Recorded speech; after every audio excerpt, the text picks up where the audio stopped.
Chapter 2: European Penetration and the British Conquest of India. A new phase in Europe's eastern trade. India's trade relations with Europe go back to the ancient days of the Greeks. During the Middle Ages, trade between Europe and India and Southeast Asia was carried on along several routes.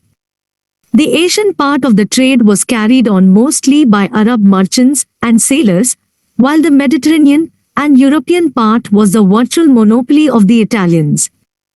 Goods from Asia to Europe passed through many states and many hands. Yet, trade remained highly profitable. The old trading routes between the East and the West came under Turkish control after the Ottoman conquest of Asia Minor and the capture of Constantinople in 1453. Moreover, the merchants of Venice and Genoa monopolized the trade between Europe and Asia and refused to let the new nation-states of Western Europe, particularly Spain and Portugal, have any share in the trade through these old routes. The West European states and merchants therefore began to search for new and safer sea routes to India and the Spice Islands in Indonesia, then known as the East Indies. They wanted to break the Arab and Venetian trade monopolies, bypass Turkish hostility, and open direct trade relations with the East. They were well equipped to do so, as great advances in shipbuilding and the science of navigation had taken place during the 15th century. Moreover, the Renaissance had generated a great spirit of adventure among the people of Western Europe. The first steps were taken by Portugal and Spain, whose seamen, sponsored and controlled by their governments, began a great era of geographical discoveries. In 1492, Columbus of Spain set out to reach India and discovered America instead. In 1498, Vasco da Gama of Portugal discovered a new and all-sea route from Europe to India. He sailed round Africa via the Cape of Good Hope and reached Calicut. He returned with a cargo which sold for 60 times the cost of his voyage. These and other navigational discoveries opened a new chapter in the history of the world.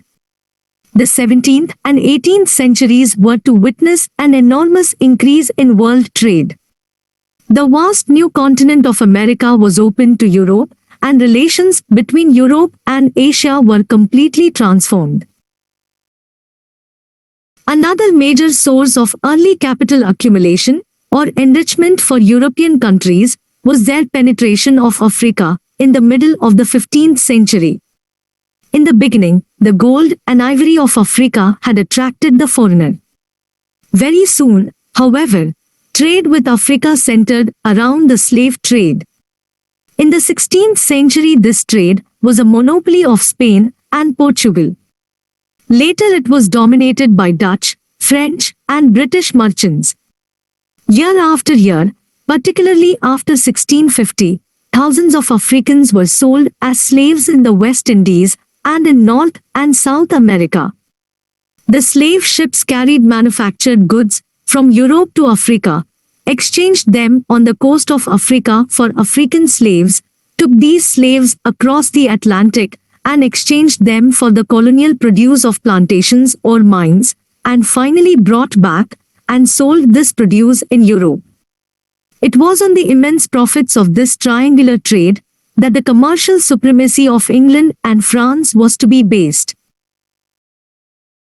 A great deal of West European and North American prosperity was based on the slave trade and the plantations worked by slave labor. Moreover, profits of slave trade and the slave-worked plantations provided some of the capital which financed the Industrial Revolution in the 18th and 19th centuries. A similar role was later played by the wealth extracted from India. In the 16th century, European merchants and soldiers also began the long process of first penetrating and then subjecting Asian lands to their control. Portugal had a monopoly of the highly profitable Eastern trade for nearly a century. In India, Portugal established its trading settlements at Cochin, Goa, Diu and Daman. From the beginning, the Portuguese combined the use of force with trade. In this they were helped by the superiority of their armed ships, which enabled them to dominate the seas. A handful of Portuguese soldiers and sailors could maintain their position on the seas against the much more powerful land powers of India and Asia. By threatening Mughal shipping, they also succeeded in securing many trading concessions from the Mughal emperors. Under the viceroyalty of Alfonso de Albuquerque, who captured Goa in 1510, the Portuguese established their domination over the entire Asian coast from Hormuz in the Persian Gulf to Malacca in Malaya and the Spice Islands in Indonesia. They seized Indian territories on the coast and waged constant war to expand their trade and dominions and safeguard their trade monopoly from their European rivals. Nor did they shy away from piracy and plunder. They also indulged in inhuman cruelties and lawlessness. In spite of their barbaric behavior, their possessions in India survived for a century because they enjoyed control over the high seas. Their soldiers and administrators maintained strict discipline, and they did not have to face the might of the Mughal Empire, as South India was outside Mughal influence. In the latter half of the 16th century, England and Holland, and later France, all growing commercial and naval powers, waged a fierce struggle against the Spanish and Portuguese monopoly of world trade. In this struggle the latter had to go under. The English and the Dutch merchants were now able to use the Cape of Good Hope route to India and so join in the race for empire in the east. In the end, the Dutch gained control over Indonesia and the British over India, Sri Lanka, and Malaya. In 1602, the Dutch East India Company was formed and the Dutch States General, the Dutch Parliament, gave it a charter empowering it to make war, conclude treaties, acquire territories, and build fortresses. The main interest of the Dutch lay not in India, but in the Indonesian islands of Java, Sumatra, and the Spice Islands where spices were produced. They soon turned out the Portuguese from the Malay Straits and the Indonesian islands, and in 1623, defeated English attempts to establish themselves there. They also established trading depots at Surat, Broach, Mumbai and Ahmedabad in Gujarat in West India, Cochin in Kerala, Nagpattam in Madras, Masulipatam in Andhra, Chinsura in Bengal, Patna in Bihar and Agra in Uttar Pradesh. In 1658, they also conquered Sri Lanka from the Portuguese. The English merchants looked greedily at the Asian trade. The success of the Portuguese, the rich cargoes of spices, calicos, silk, gold, pearls, drugs, porcelain, and ebony they carried, and the high profits they made inflamed the imagination of the merchants of England and made them impatient to participate in such profitable commerce. An English association or company to trade with the East was formed in 1599 under the auspices of a group of merchants known as the Merchant Adventurers. The company, popularly known as the East India Company, was granted a royal charter and the exclusive privilege to trade in the East by Queen Elizabeth on 31st December 1600. In 1608 it decided to open a factory, the name given at the time to a trading depot, at Surat on the west coast of India, and sent Captain Hawkins to Jahangir's court to obtain royal favours. Consequently, the English company was given permission by a royal farman to open factories at several places on the west coast. The English were not satisfied with this concession. In 1615 their ambassador, Sir Thomas Roe, reached the Mughal court. Roe succeeded in getting an imperial farman to trade and establish factories in all parts of the Mughal Empire. In 1660 the Portuguese gave the island of Bombay to King Charles II of England as dowry for marrying a Portuguese princess. Eventually, the Portuguese lost all their possessions in India except Goa, Diu and Daman. The English company fell out with the Dutch company over the division of the spice trade of the Indonesian islands. The intermittent war in India between the two powers, which had begun in 1654, ended in 1667, when the English gave up all claims to Indonesia, while the Dutch agreed to leave alone the English settlements in India. The growth of the East India Company's trade and influence, 1600 to 1714. The English East India Company had very humble beginnings in India. By 1623 it had established factories, trading posts at Surat, Broch, Ahmedabad, Agra, and Masulipatam. From the very beginning, it tried to combine trade and diplomacy with war and control of the territory where their factories were situated. Conditions in the south were more favorable to the English as they did not have to face a strong Indian government there. The great Vijayanagar kingdom had been overthrown in 1565 and its place taken by a number of petty and weak states. It was easy to appeal to their greed or overawe them with armed strength. The English opened their first factory in the south at Masulipatam in 1611. But they soon shifted the center of their activity to Madras, the lease of which was granted to them by the local Raja in 1639. The Raja authorized them to fortify the place, administer it, and con money on condition of payment to him of half of the customs revenue of the port. Here the English built a small fort around their factory called Fort Street. George. Interestingly enough, from the very beginning this company of profit-seeking merchants was also determined to make Indians pay for the conquest of their own country. For example, the Court of Directors of the company wrote to the Madras authorities in 1683. We would have you to strengthen and fortify our fort and town, Madras, by degrees, that it may be terrible against the assault of any Indian prince and the Dutch power of India. But we must needs desire you so to continue your business, but with all gentleness, that the inhabitants may pay the full charge of all repairs and fortifications. The island of Bombay was acquired by the East India Company from the British government in 1668 and was immediately fortified. In Bombay the English found a large and easy to defend port. For that reason, and because English trade was threatened at the time by the rising Maratha power, Bombay soon superseded Surat as the headquarters of the company on the west coast. In eastern India, the English company had opened its first factories in Orissa in 1633. In 1651 it was given permission to trade at Hooghly in Bengal. It soon opened factories at Patna in Bihar, Balasore in Orissa and Dhaka and other places in Bengal. It now desired that in Bengal too it should have an independent settlement.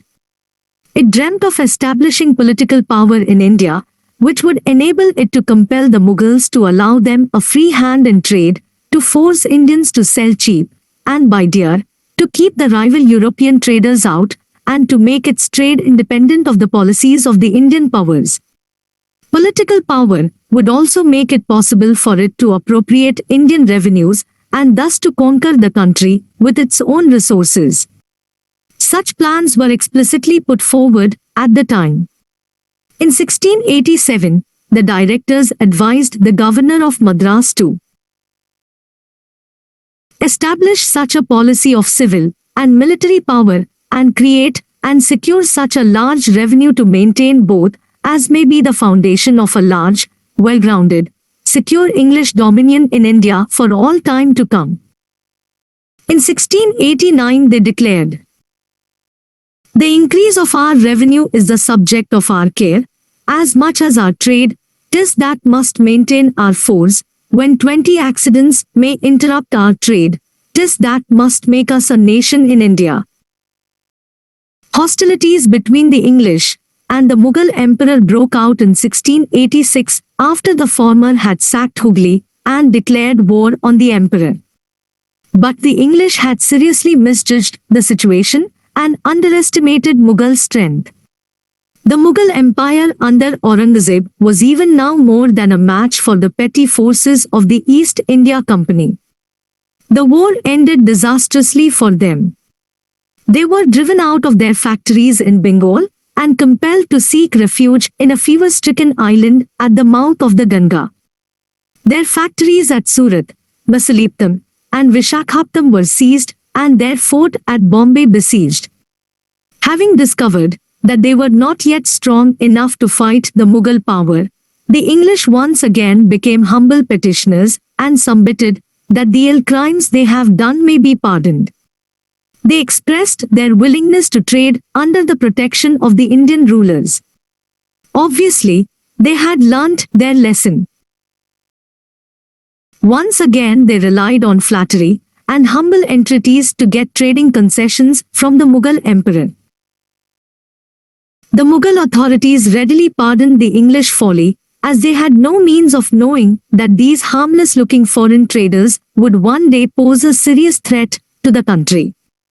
Instead, they recognized that foreign trade carried on by the company benefited Indian artisans and merchants and thereby enriched the state treasury. Moreover, the English, though weak on land, were, because of their naval supremacy, capable of completely running Indian trade and shipping to Iran, West Asia, Northern and Eastern Africa and East Asia. Aurangzeb therefore permitted them to resume trade on payment of 150,000 rupees as compensation. In 1698, the company acquired the Zmindari of the three villages Sutnati, Kalikta, and Govindpur, where it built Fort William around its factory. The villages soon grew into a city, which came to be known as Calcutta. In 1717, the company secured from Emperor Farrukh Siyar a farman confirming the privileges granted in 1691 and extending them to Gujarat and the Deccan. But during the first half of the 18th century, Bengal was ruled by strong Nawabs such as Murshid Quli Khan and Alivardi Khan.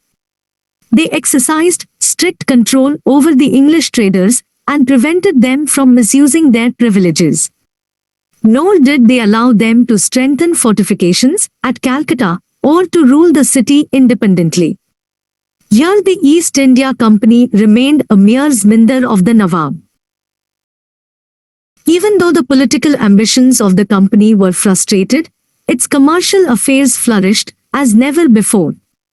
Its imports from India into England increased from £500,000 in 1708 to £1,795,000 in 1740. British settlements in Madras, Bombay, and Calcutta became the nuclei of flourishing cities. Large numbers of Indian merchants and bankers were attracted to these cities.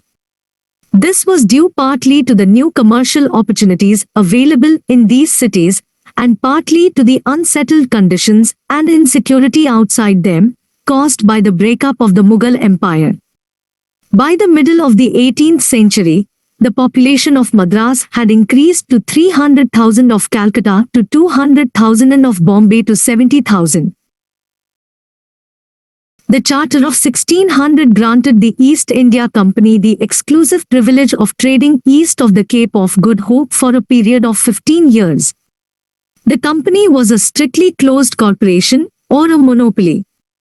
In India, a factory of the company was generally a fortified area within which the warehouse, stores, offices, and houses of the company's employees were situated. It is to be noted that no manufacture was carried on in this factory.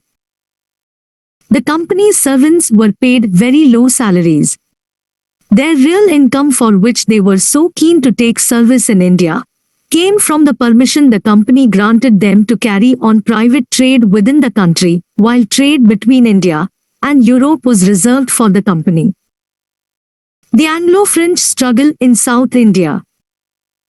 The English East India Company's schemes of territorial conquests and political domination, which had been frustrated by Aurangzeb at the end of the 17th century, were revived during 1740s because of the visible decline of Mughal power. Nadir Shah's invasion had revealed the decay of the central authority. But there was not much scope for foreign penetration in western India, where the vigorous Marathas held sway, and in eastern India, where Alivardi Khan maintained strict control. In southern India, however, conditions were gradually becoming favorable to foreign adventurers. While central authority had disappeared from there after Aurangzeb's death, the strong hand of Nizamul-Mulk Asaf Jah was also withdrawn by his death in 1748. Moreover, the Maratha chiefs regularly invaded Hyderabad and the rest of the south collecting Chaut. These raids resulted in politically unsettled conditions and administrative disorganization. The Carnatic was embroiled in fratricidal wars of succession. These conditions gave the foreigners an opportunity to expand their political influence and control over the affairs of the South Indian states. But the English were not alone in putting forward commercial and political claims. While they had, by the end of the 17th century, eliminated their Portuguese and Dutch rivals, France had appeared as a new rival. For nearly 20 years from 1744 to 1763 the French and the English were to wage a bitter war for control over the trade, wealth and territory of India. The French East India Company was founded in 1664. It was firmly established at Chandernagore near Calcutta and Pondicherry on the east coast. The latter was full fortified.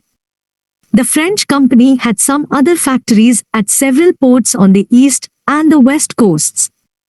It had also acquired control over the islands of Mauritius and Reunion in the Indian Ocean. The French East India Company was heavily dependent on the French government, which helped it by giving it treasury grants, subsidies and loans, and in various other ways. Consequently, it was largely controlled by the government, which appointed its directors after 1723. State control of the company proved quite harmful to it.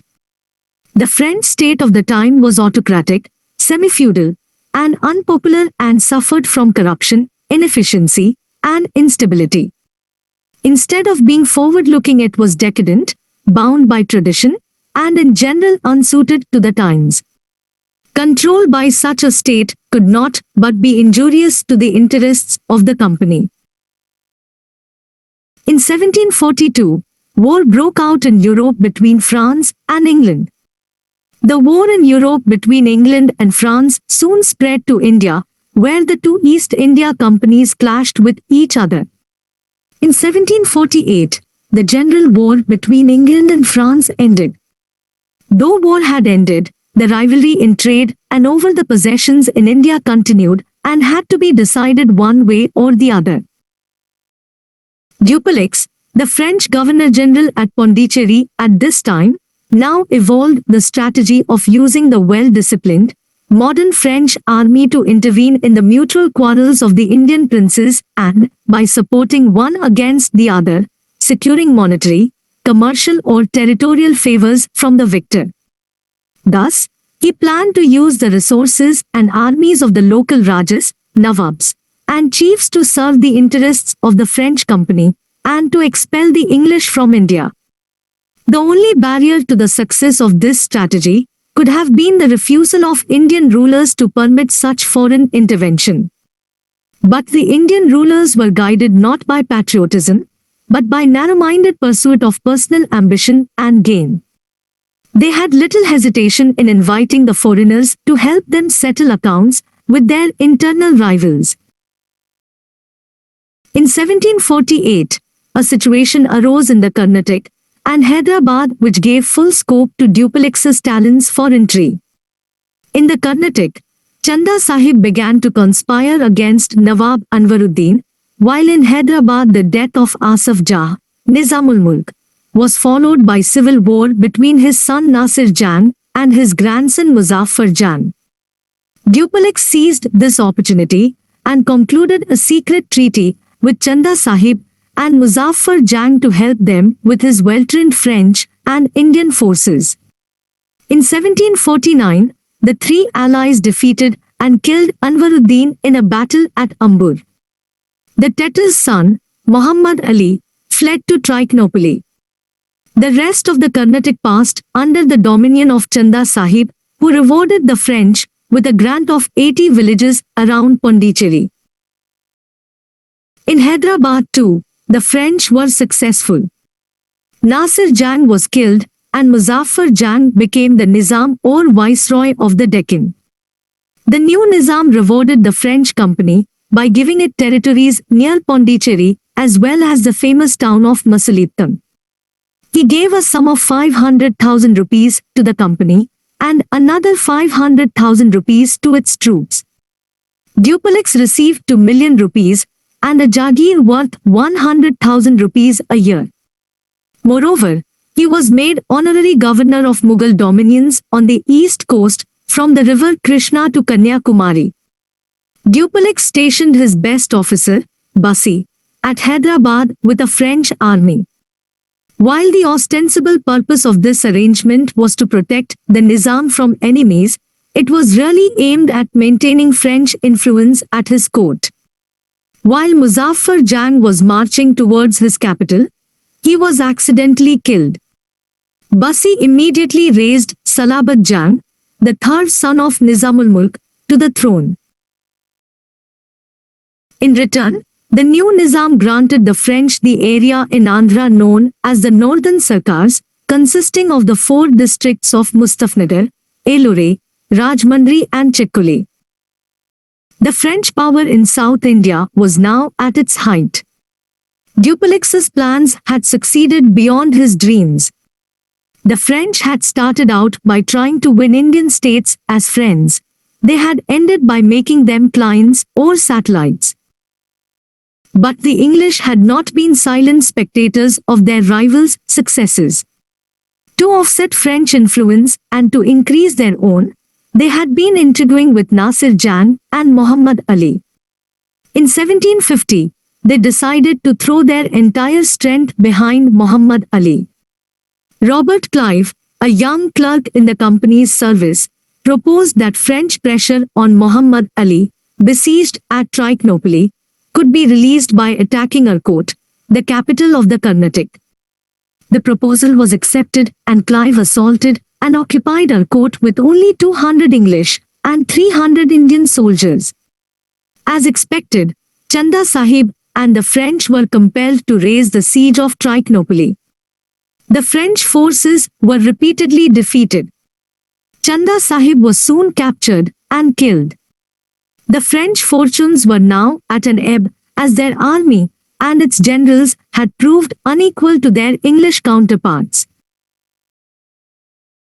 In the end, the French government, weary of the heavy expense of the war in India and fearing the loss of its American colonies, initiated peace negotiations and agreed in 1754 to the English demand for the recall of Dupleix from India. This was to prove a big blow to the fortunes of the French company in India. The temporary peace between the two companies ended in 1756 when another war between England and France broke out. In the very beginning of the war, the English managed to gain control over Bengal. This has been discussed later in this chapter. After this event, there was little hope for the French cause in India. The rich resources of Bengal turned the scales decisively in favor of the English. The decisive battle of the war was fought at Vandevash on 22 January 1760 when the English general, Arcot, defeated Lanley. Within a year the French had lost all their possessions in India. The war ended in 1763 with the signing of the Treaty of Paris. The French factories in India were restored, but they could no longer be fortified or even adequately garrisoned with troops. They could serve only as centers of trade, and now the French lived in India under British protection. The English, on the other hand, ruled the Indian Sea. Freed of all European rivals, they could now set about the task of conquering India. During their struggle with the French and their Indian allies, the English learnt a few important and valuable lessons. First, in the absence of nationalism in the country, they could advance their political schemes by taking advantage of the mutual quarrels of the Indian rulers. Second, the Western trained infantry, European or Indian, armed with modern weapons and backed by artillery could defeat the old-style Indian armies with ease in pitched battles. Third, it was proved that the Indian soldier trained and armed in the European manner made as good a soldier as the European. And since the Indian soldier too lacked a feeling of nationalism, he could be hired and employed by anyone who was willing to pay him well. The English now set out to create a powerful army consisting of Indian soldiers, called sepoys, and officered by Englishmen. With this army as its chief instrument, and the vast resources of Indian trade and territories under its command, the English East India Company embarked on an era of wars and territorial expansion. British occupation of Bengal. The beginnings of British political sway over India may be traced to the Battle of Plassey in 1757, when the English East India Company's forces defeated Sirajudaulah, the Nawab of Bengal. The earlier British struggle with the French in South India had been but a dress rehearsal. The lessons learnt there were profitably applied in Bengal. Bengal was the most fertile and the richest of India's provinces. Its industries and commerce were well developed. The East India Company and its servants had highly profitable trading interests in the province. The company had secured valuable privileges in 1717 under a royal famine by the Mughal emperor, which had granted the company the freedom to export and import their goods in Bengal without paying taxes and the right to issue passes or dastaks for the movement of such goods. The company's servants were also permitted to trade but were not covered by this famine. They were required to pay the same taxes as Indian merchants. This famine was a perpetual source of conflict between the company and the Nawabs of Bengal. For one, it meant loss of revenue to the Bengal government. Second, the power to issue dastaks for the company's goods was misused by the company's servants to evade taxes on their private trade. All the Nawabs of Bengal, from Murshid Quli Khan to Alivardi Khan, had objected to the English interpretation of the famine of 1717. They had compelled the company to pay lump sums to their treasury and firmly suppressed the misuse of dastaks. The company had been compelled to accept the authority of the Nawabs in the matter, but its servants had taken every opportunity to evade and defy this authority. Matters came to a head in 1756 when the young and quick-tempered Sirajudaulah succeeded his grandfather, Alivardi Khan. He demanded of the English that they should trade on the same basis as in the times of Murshid Quli Khan. The English refused to comply as they felt strong after their victory over the French in South India. Instead of agreeing to pay taxes on their goods to the Nawab, they levied heavy duties on Indian goods entering Calcutta, which was under their control. All this naturally annoyed and angered the young Nawab, who also suspected that the company was hostile to him and was favoring his rivals for the throne of Bengal. The breaking point came when, without taking the Nawab's permission, the company began to fortify Calcutta in expectation of the coming struggle with the French, who were stationed at this time at Chandenagore. Siraj rightly interpreted this action as an attack upon his sovereignty. How could an independent ruler permit a private company of merchants to build forts or to carry on private wars on his land? In other words, Siraj was willing to let the Europeans remain as merchants but not as masters. He ordered both the English and the French to demolish their fortifications at Calcutta and Chandenagore and to desist from fighting each other. While the French company obeyed his order, the English company refused to do so, for its ambition had been whetted and its confidence enhanced by its victories in the Carnatic. It was now determined to remain in Bengal even against the wishes of the Nawab, and to trade there on its own terms. It had acknowledged the British government's right to control all its activities. It had quietly accepted restrictions on its trade and power imposed in Britain by the British government. Its right to trade with the East had been extinguished by the Parliament in 1693 when its charter was withdrawn. It had paid huge bribes to the King, the Parliament, and the politicians of Britain. In 1 year alone, it had to pay £80,000 in bribes. Nevertheless, the English company demanded the absolute right to trade freely in Bengal irrespective of the Bengal Nawab's orders. This amounted to a direct challenge to the Nawab's sovereignty.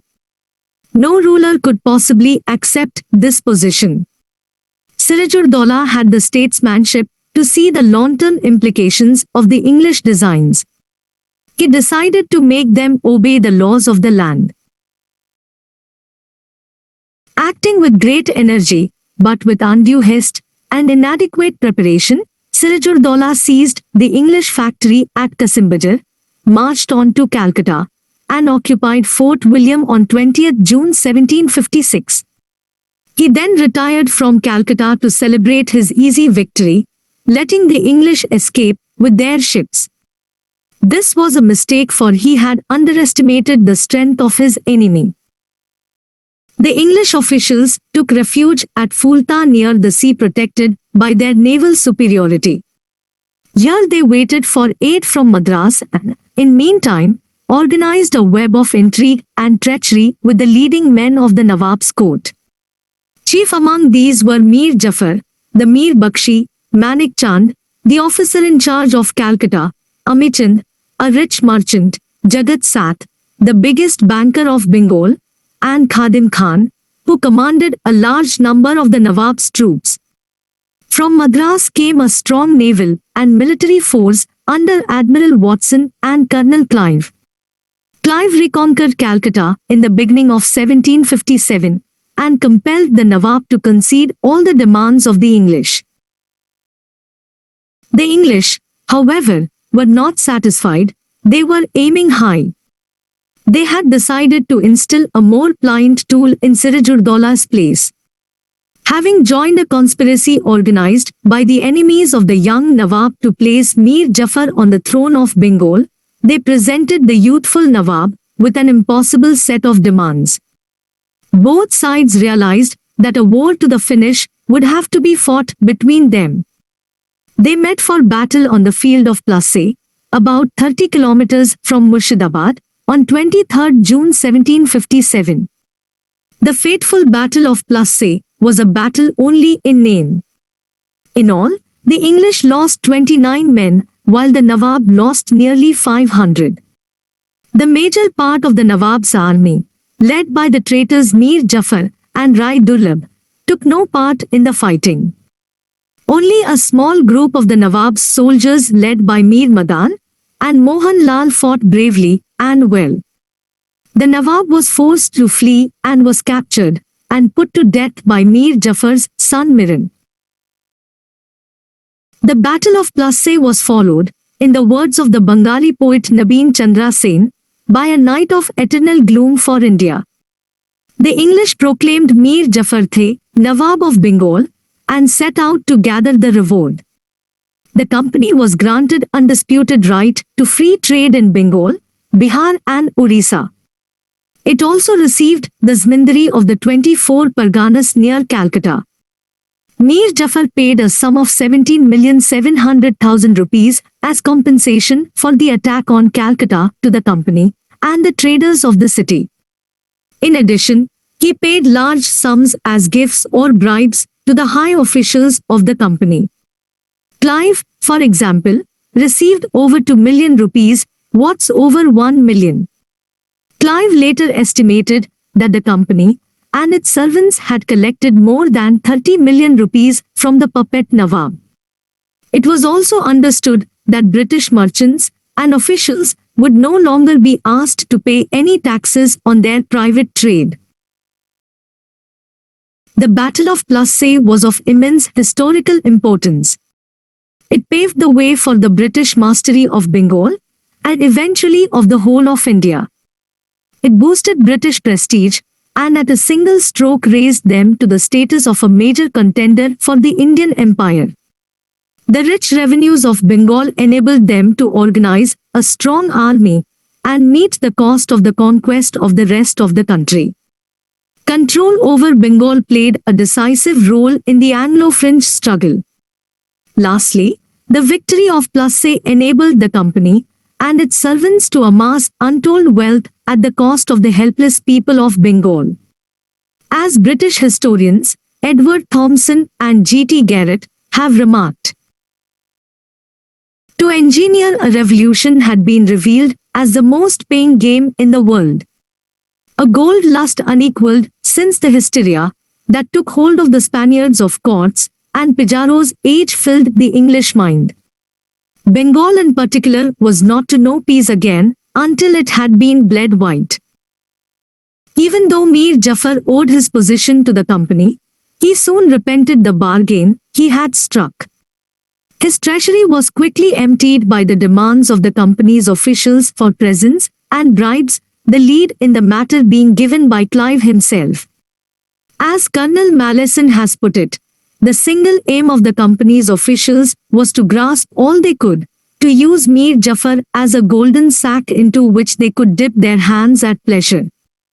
The company itself was seized with unsurpassable greed. Believing that the Kamdhenu had been found, and that the wealth of Bengal was inexhaustible, the directors of the company ordered that Bengal should pay the expenses of the Bombay and Madras presidencies and purchase out of its revenue all the company's exports from India. The company was no longer to merely trade with India, it was to use its control over the Nawab of Bengal to drain the wealth of the province.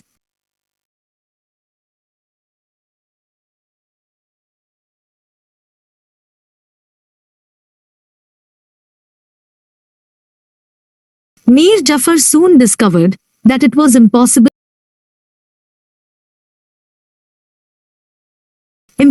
to meet the full demands of the company, and its officials who, on their part, began to criticize the Nawab for his incapacity in fulfilling their expectations. And so, in October 1760, they forced him to abdicate in favor of his son-in-law, Mir Qasim, who rewarded his benefactors by granting the company the Zamindari of the districts of Budwan, Midnapur, and Chittagong, and giving handsome presents totaling 29 lakhs of rupees to the high English officials. Mir Qasim, however, belied English hopes, and soon emerged as a threat to their position and designs in Bengal. He was an able, efficient, and strong ruler, determined to free himself from foreign control. He realized that a full treasury and an efficient army were essential to maintain his independence. He, therefore, tried to prevent public disorder, to increase his income by removing corruption from revenue administration, and to raise a modern and disciplined army along European lines. All this was not to the liking of the English. Most of all they disliked the Nawab's attempts to check the misuse of the Farman of 1717 by the company's servants, who demanded that their goods, whether destined for export or for internal use, should be free of duties.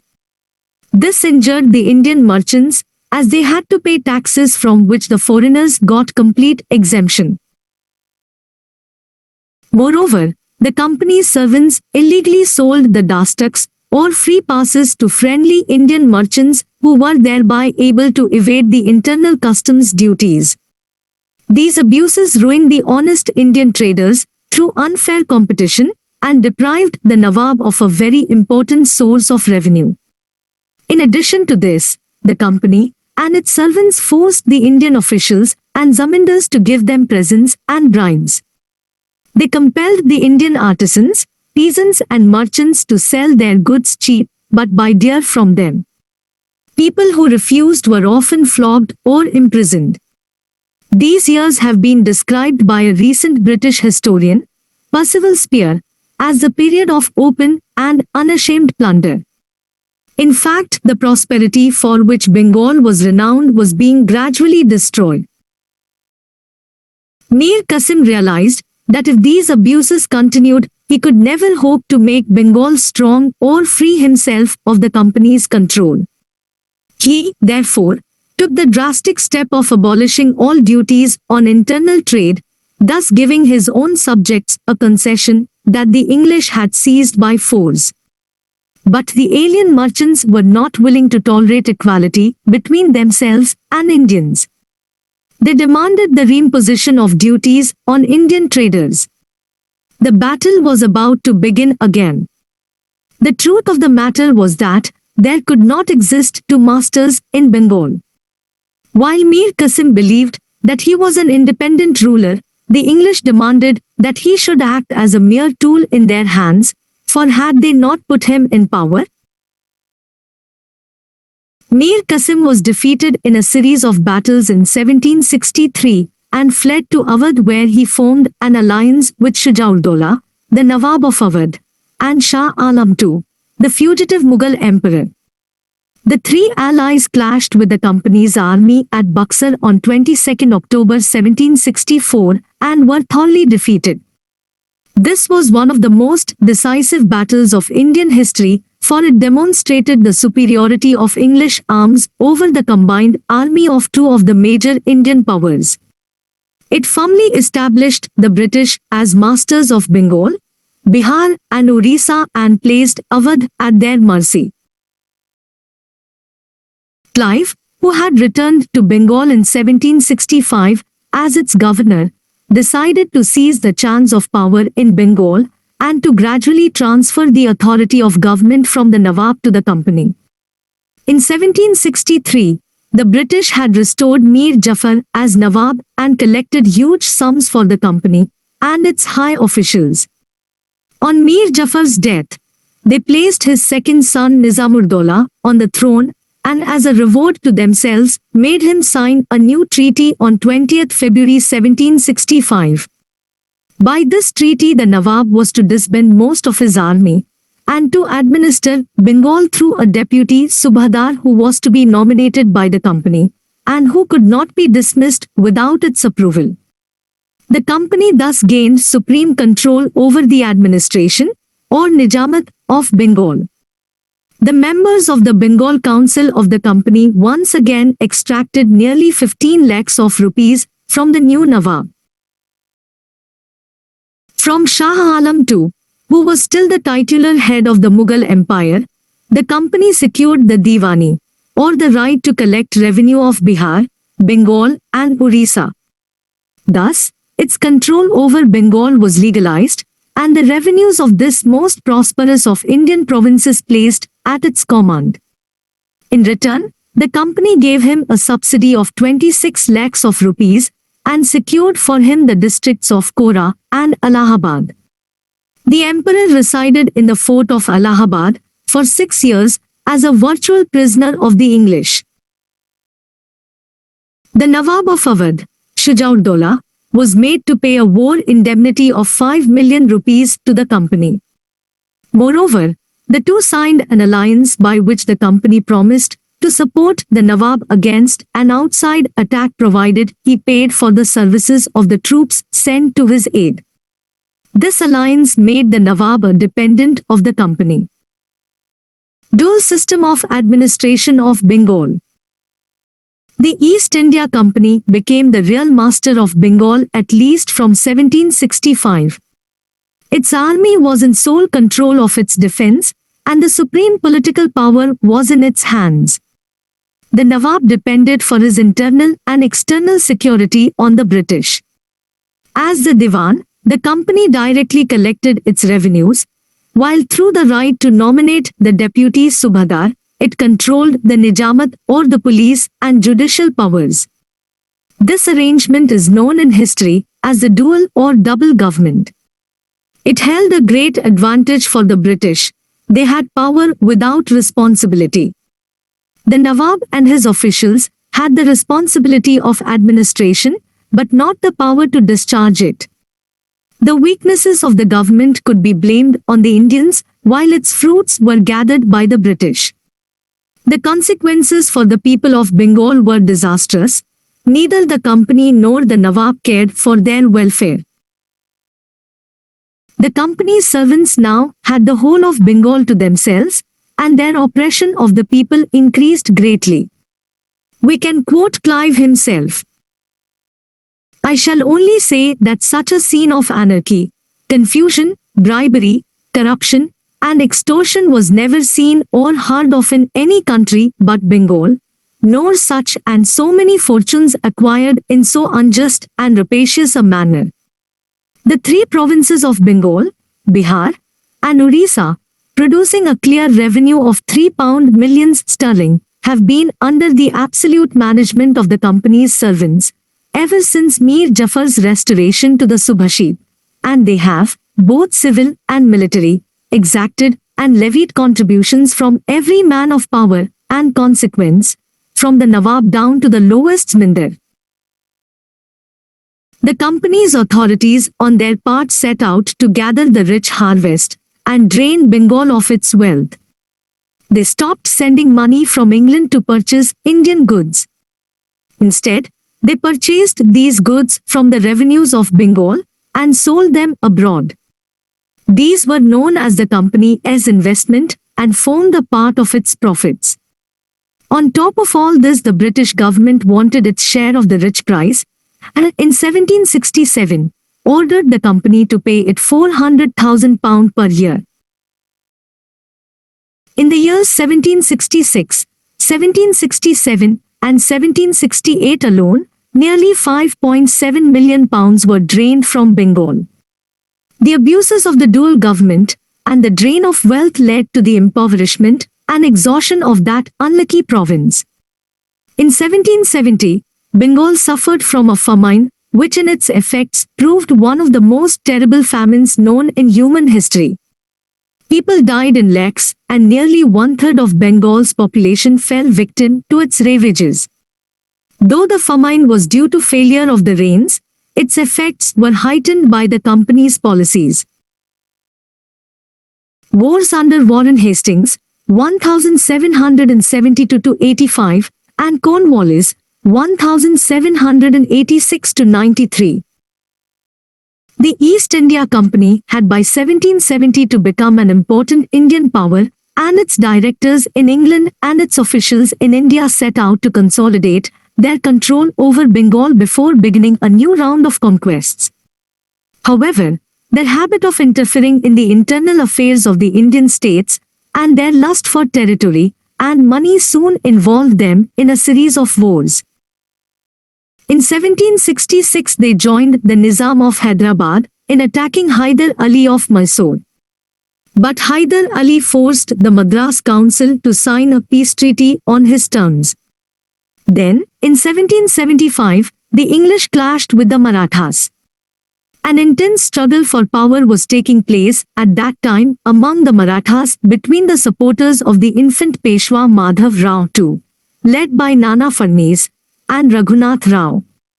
The British officials in Bombay decided to intervene on behalf of Raghunath Rao. They hoped thus to repeat the exploits of their countrymen in Madras and Bengal and reap the consequent monetary advantages. This involved them in a long war with the Marathas, which lasted from 1775 to 1782. This was a dark hour indeed for British power in India. All the Maratha chiefs were united behind the Peshwa and his chief minister, Nana Farnese. The southern Indian powers had long been resenting the presence of the British among them, and Hyder Ali and the Nizam chose this moment to declare war against the company. Thus the British were faced with a powerful combination of the Marathas, Mysore and Hyderabad. Abroad, they were waging a losing war in their colonies in America where the people had rebelled in 1776. They also had to counter the determined design of the French to exploit the difficulties of their old rival. The British in India were, however, led at this time by the energetic and experienced Governor-General Warren Hastings. He acted with firm resolve and determination. Neither side won victory, and the war came to a standstill. Peace was concluded in 1782 with the Treaty of Salbai, by which the status quo was maintained. It saved the British from the combined opposition of Indian powers. This war, known in history as the First Anglo-Maratha War, did not end in victory for either side. But it did give the British 20 years of peace with the Marathas, the strongest Indian power of the day.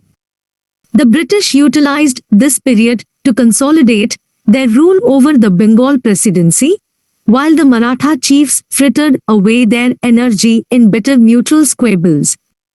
Moreover, the Treaty of Salbai enabled the British to exert pressure on Mysore, as the Marathas promised to help them in recovering their territories from Hyder Ali. Once again, the British had succeeded in dividing the Indian powers. In the meanwhile, war with Hyder Ali had again started in 1780. Repeating his earlier exploits, Hyder Ali inflicted one defeat after another on the British armies in the Carnatic and forced them to surrender in large numbers.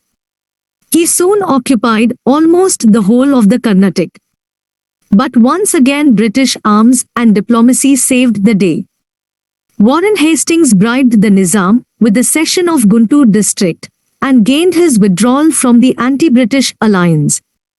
During 1781-82 he made peace with the Marathas and thus freed a large part of his army for use against Mysore.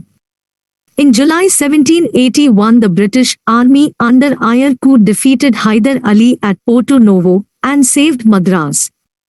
After Hyder Ali's death in December 1782, the war was carried on by his son, Tipu Sultan. Since neither side was capable of overpowering the other, peace was signed by them in March 1784 and both sides restored all conquests. Thus, though the British had been shown to be too weak to defeat either the Marathas or Mysore, they had certainly proved their ability to hold their own in India. The third British encounter with Mysore was more fruitful from the British point of view. The peace of 1784 had not removed the grounds for struggle between Tipu and the British. It had merely postponed the struggle. The authorities of the East India Company were acutely hostile to Tipu. They looked upon him as their most formidable rival in the south and as the chief obstacle standing between them and complete domination over South India. Tipu, on his part, thoroughly disliked the English, saw them as the chief danger to his own independence and nursed the ambition to expel them from India. War between the two began again in 1789 and ended in Tipu's defeat in 1792. By the Treaty of Seringhapattam, Tipu ceded half of his territories to the English and their allies and paid 330 lakhs of rupees as indemnity. Expansion under Lord Wellesley, 1798 to 1805. The next large-scale expansion of British rule in India occurred during the Governor-Generalship of Lord Wellesley, who came to India in 1798 at a time when the British were locked in a life-and-death struggle with France all over the world. Till then, the British had followed the policy of consolidating their gains and resources in India and making territorial gains only when this could be done safely without antagonizing the major Indian powers. Lord Wellesley decided that the time was right for bringing as many Indian states as possible under British control. By 1797 the two strongest Indian powers, Mysore and the Marathas, had declined in power. Political conditions in India were propitious for a policy of expansion. Aggression was easy as well as profitable.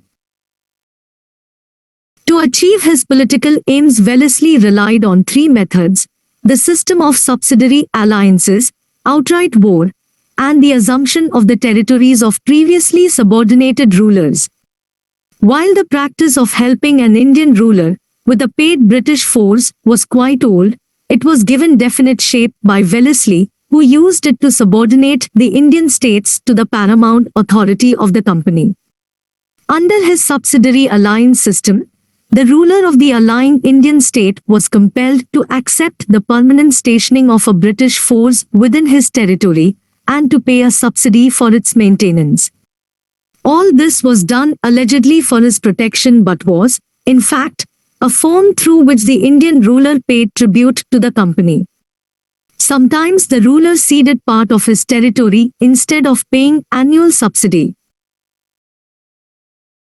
The subsidiary treaty usually also provided that the Indian ruler would agree to the posting at his court of a British resident, that he would not employ any European in his service without the approval of the British, and that he would not negotiate with any other Indian ruler without consulting the Governor-General. In return, the British undertook to defend the ruler from his enemies. They also promised non-interference in the internal affairs of the allied state, but this was a promise they seldom kept. In reality, by signing a subsidiary alliance, an Indian state virtually signed away its independence. It lost the right of self-defense, of maintaining diplomatic relations, of employing foreign experts, and of settling its disputes with its neighbors. In fact, the Indian ruler lost all vestiges of sovereignty in external matters and became increasingly subservient to the British resident, who interfered in the day-to-day administration of the state. In addition, the system tended to bring about the internal decay of the protected state. The cost of the subsidiary force provided by the British was very high and, in fact, much beyond the paying capacity of the state. The payment of the arbitrarily fixed and artificially bloated subsidy invariably disrupted the economy of the state and impoverished its people. The system of subsidiary alliances also led to the disbandment of the armies of the protected states. Lakhs of soldiers and officers were deprived of their livelihood, spreading misery and degradation in the country. Moreover, the rulers of the protected states tended to neglect the interests of their people and to oppress them as they no longer feared them. They had no incentive to be good rulers as they were fully protected by the British from domestic and foreign enemies. The subsidiary alliance system was, on the other hand, extremely advantageous to the British. They could now maintain a large army at the cost of the Indian states.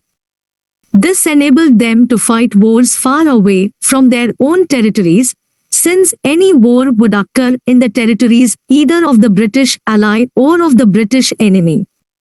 They controlled the defense and foreign relations of the protected ally, and had a powerful force stationed at the very heart of his lands, and could, therefore, at a time of their choosing, overthrow him and annex his territories by declaring him to be inefficient. As far as the British were concerned, the system of subsidiary alliances was, in the words of a British writer, a system of fattening allies as we fatten oxen, till they were worthy of being devoured.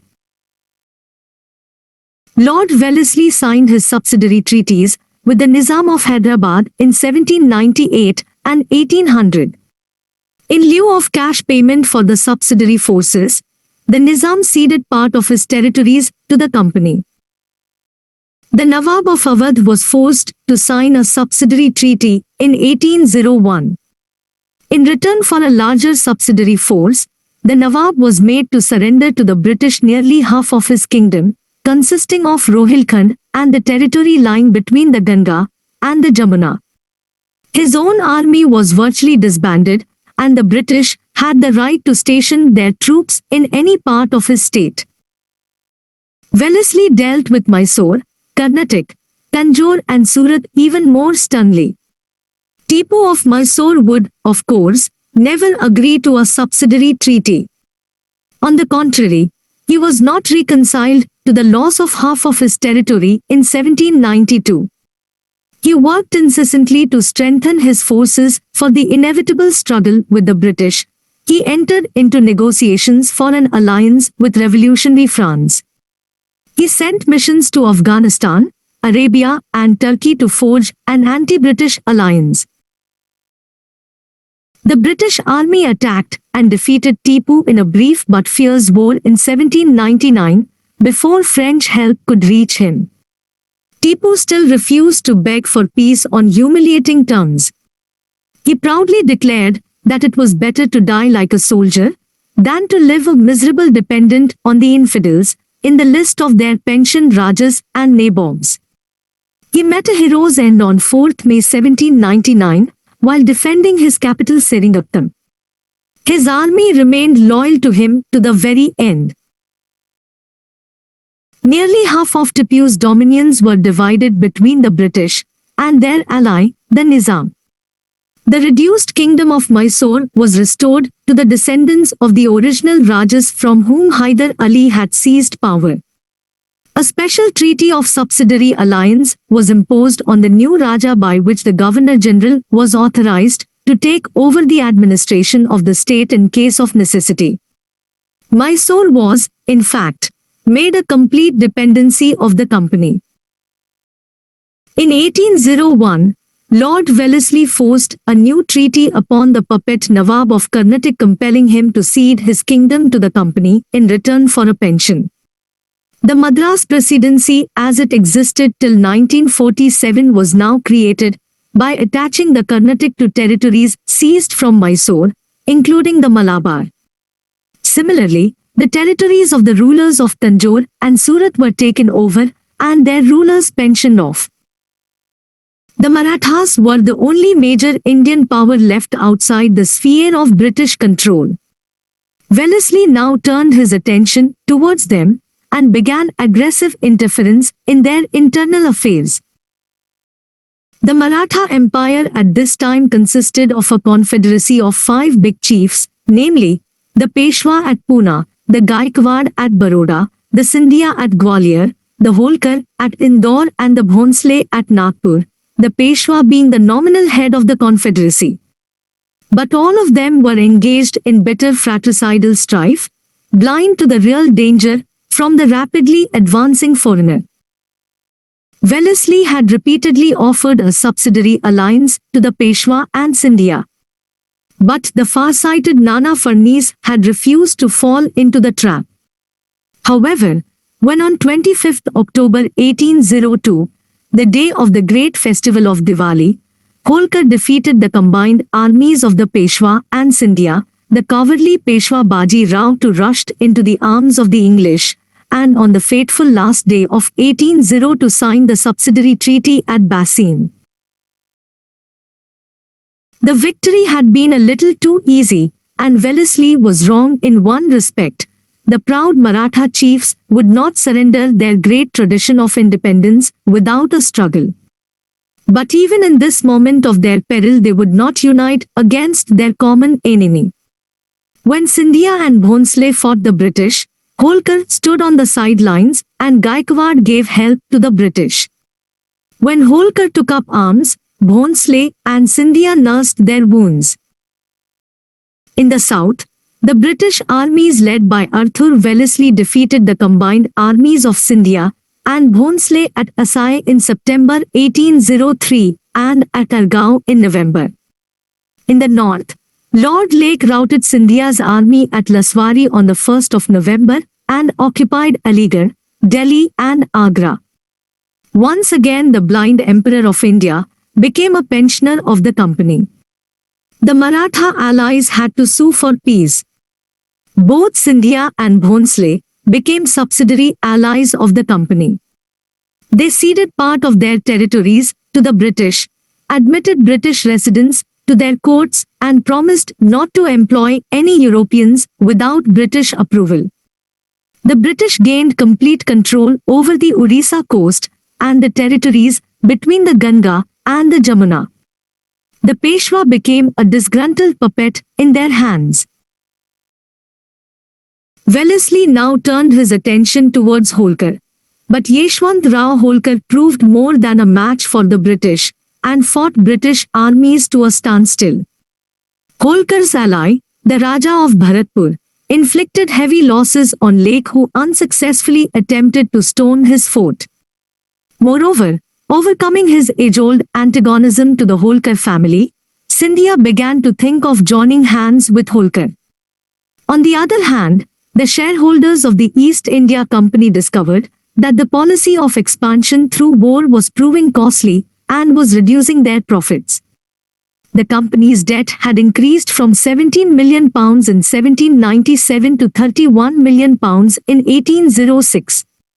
Moreover, Britain's finances were getting exhausted at a time when Napoleon was once again becoming a major threat in Europe.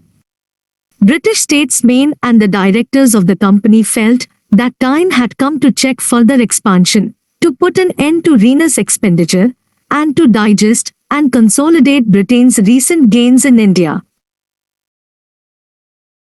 Wellesley was, therefore, recalled from India, and the company made peace with Holkar in January 1806 by the Treaty of Raighat, giving back to the Holkar the greater part of his territories.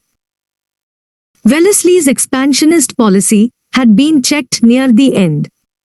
All the same, it had resulted in the East India Company becoming the paramount power in India. A young officer in the company's judicial service, Henry Roberclaw, wrote about 1805. An Englishman in India is proud and tenacious. He feels himself a conqueror amongst a vanquished people and looks down with some degree of superiority on all below him.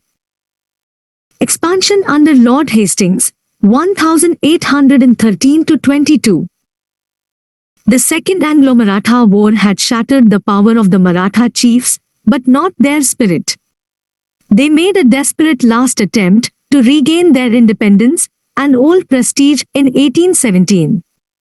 The lead in organizing a united front of the Maratha chiefs was taken by the Peshwa, who was smarting under the rigid control exercised by the British resident. The Peshwa attacked the British residency at Pune in November 1817. Appa Sahib of Nagpur attacked the residency at Nagpur, and Madhav Rao Holkar made preparations for war. The Governor-General, Lord Hastings, struck back with characteristic vigor. He compelled Scindia to accept British suzerainty and defeated the armies of the Peshwa, Bhonsle and Holkar. The Peshwa was dethroned and pensioned off at Bithoor near Kanpur. His territories were annexed, and the enlarged presidency of Bombay brought into existence. Holkar and Bhonsle accepted subsidiary forces. To satisfy Maratha pride, the small kingdom of Satara was founded out of the Peshwa's lands and given to the descendant of Chhatrapati Shivaji, who ruled it as a complete dependent of the British. Like other rulers of Indian states, the Maratha chiefs too existed from now on at the mercy of British power. The Rajputana states had been dominated for several decades by Scindia and Holkar.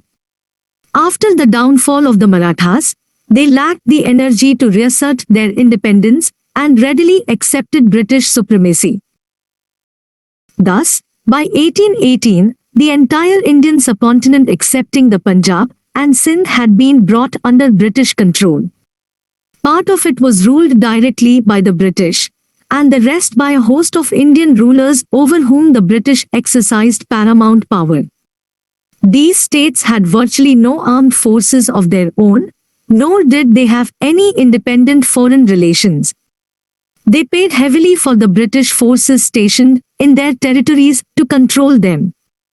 They were autonomous in their internal affairs, but even in this respect they acknowledged British authority wielded through a resident. They were on perpetual probation. The consolidation of British power, 1818 to 57. The British completed the task of conquering the whole of India from 1818 to 1857. Sindh and the Punjab were conquered, and Awadh, the central provinces, and a large number of other petty states were annexed. The conquest of Sindh. The conquest of Sindh occurred as a result of the growing Anglo-Russian rivalry in Europe and Asia, and the consequent British fears that Russia might attack India through Afghanistan or Persia.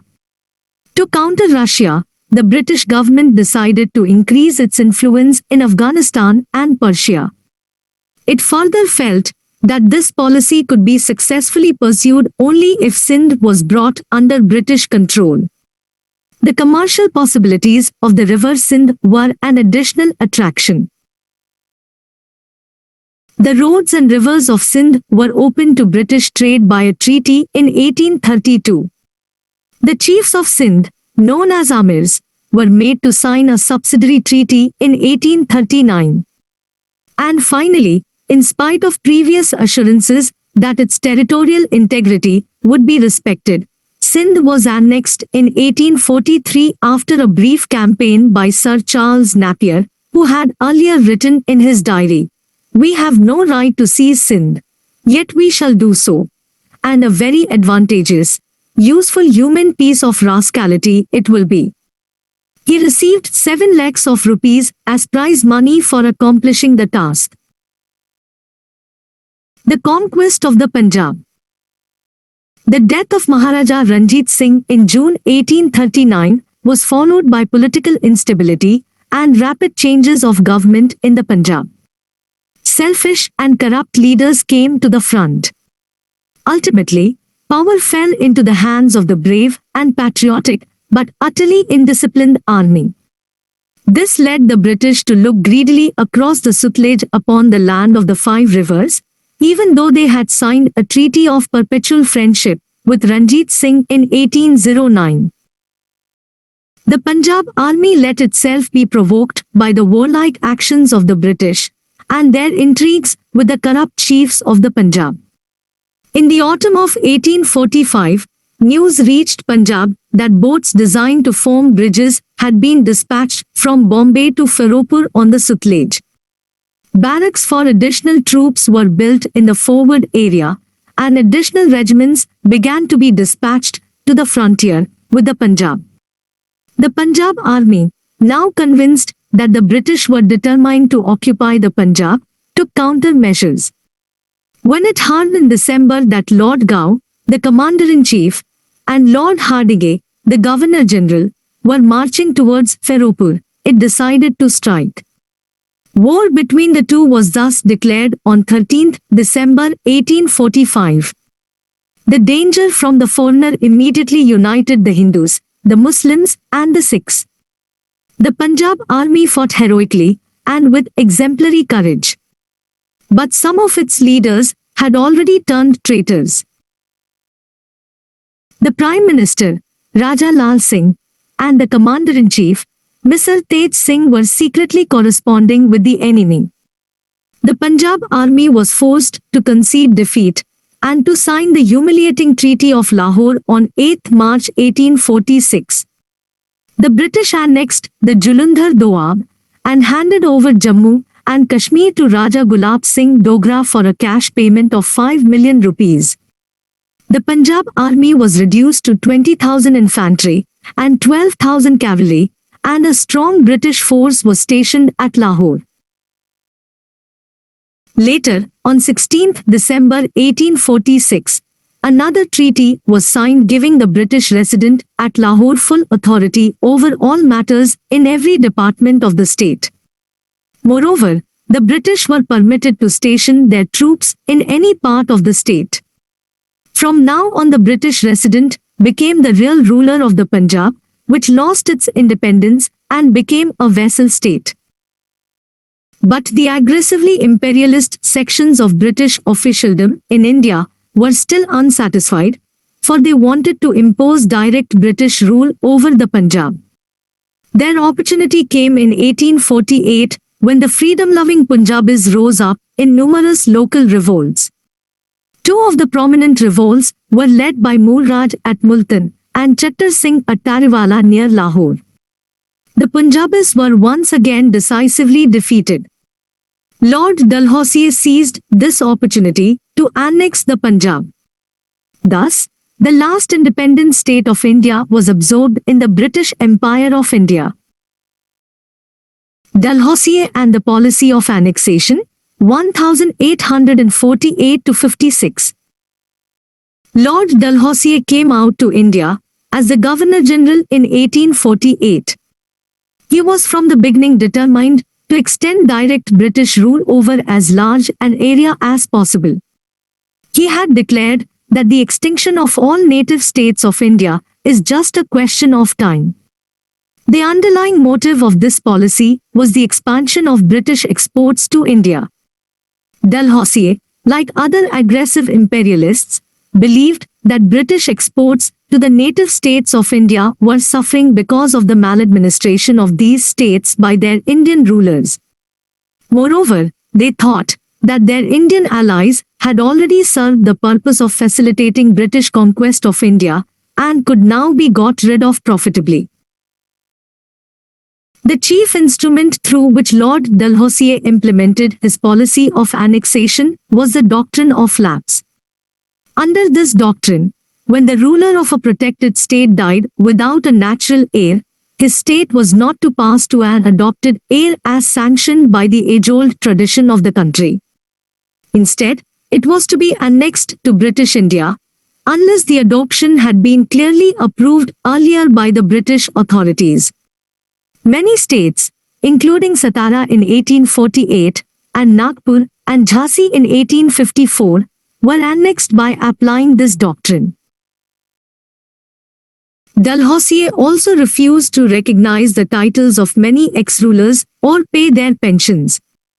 Thus, the titles of the Nawabs of Karnataka and of Surat and the Raja of Tanjore were cancelled. Similarly, after the death of the ex-Peshwa Baji Rao II, who had been made the Raja of Bithur, Dalhousie refused to extend his pay or pension to his adopted son, Nana Sahib. Dalhousie was keen on annexing the kingdom of Awadh. But the task presented certain difficulties. For one, the Nawabs of Awadh had been British allies since the Battle of Buxar. Moreover, they had been most obedient to the British over the years. The Nawab of Awadh had many heirs and could not therefore be covered by the doctrine of lapse. Some other pretext had to be found for depriving him of his dominions. Finally, Lord Dalhousie hit upon the idea of alleviating the plight of the people of Awadh. Nawab Wajid Ali Shah was accused of having misgoverned his state and of refusing to introduce reforms. His state was therefore annexed in 1856. Undoubtedly, the degeneration of the administration of Awadh was a painful reality for its people.